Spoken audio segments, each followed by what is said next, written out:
On the morning of June 4, 2010, 7-year-old Kyron Horman walked into Skyline Elementary School in Portland, Oregon, with the biggest smile on his face. It was Science Fair Day, a day he'd been excited about for weeks. Dressed in a black CSI t-shirt, he proudly posed next to his project on red-eyed tree frogs while his stepmother, Terri Horman, snapped a photo. That picture, full of innocence and joy, would soon become one of the most haunting images in true crime history. Because just minutes later, Kyron would vanish without a trace. Terri told police she stayed with Kyron for a short time before watching him walk down the hallway toward his classroom around 8:45 a.m. She says that was the last time she saw him. But Kyron never arrived at class, and no one noticed until hours later. At 3:30 p.m., when Kyron didn't get off the school bus, panic hit immediately. A call to the school revealed a shocking truth. Kyron hadn't been in class at all. Somehow, a child had disappeared from the school in broad daylight without a single teacher, staff member, or student noticing. By 4:33 p.m., police were on site, launching Oregon's largest search effort in state history.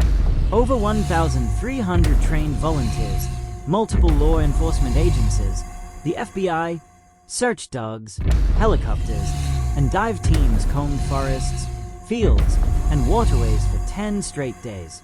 Sauvie Island, 6 miles away, received special attention, though authorities never revealed why. Yet despite the massive operation, not a shred of evidence, no clothing, no backpack, no footprints, was ever found. Almost immediately, investigators realized something was off about Terri Horman's timeline. After leaving the school, she said she ran errands at 2 grocery stores until around 10:10 a.m. Then, for the next 90 minutes, her story becomes vague. Terri claimed she drove her infant daughter on rural backroads to soothe an earache. To investigators, the explanation felt thin, and it created a troubling gap in her timeline, a gap that remains unexplained to this day. Then there were the witnesses. According to Kyron's mother, Desiree Young, 4 different people reported seeing Terri walking with Kyron after the science fair, leading him toward her truck. This directly contradicted Terri's version of events, and it was only the beginning of the inconsistencies.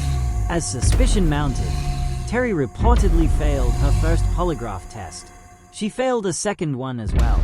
When investigators asked her to take a third, she refused.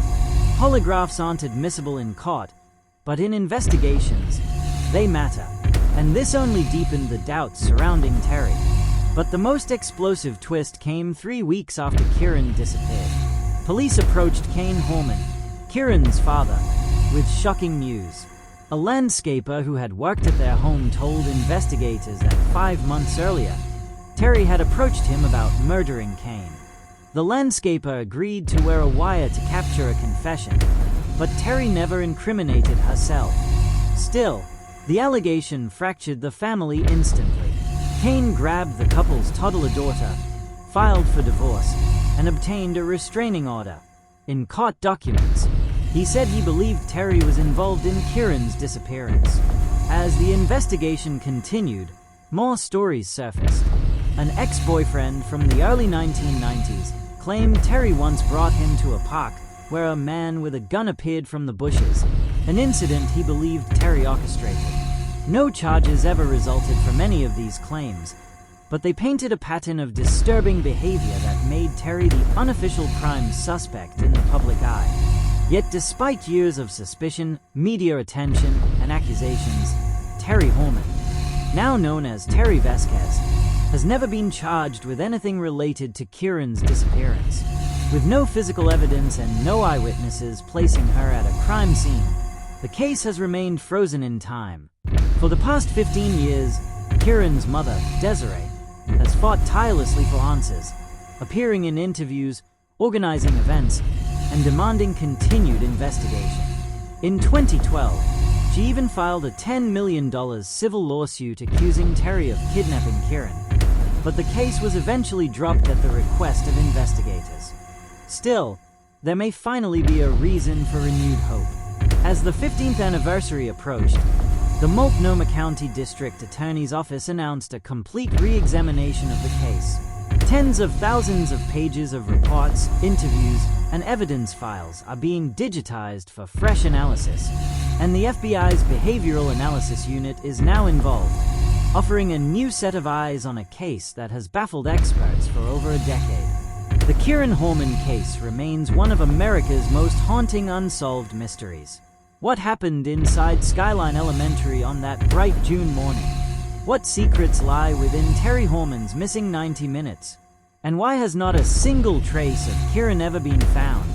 15 years later, a family still waits, a community still grieves, and the search for answers continues. The FBI is still offering a $50,000 reward for information that leads to the truth about what happened to Kyron. Comment below with your theories. And if you want more deep dives into America's most disturbing true crime cases, make sure to like, subscribe, and turn on notifications.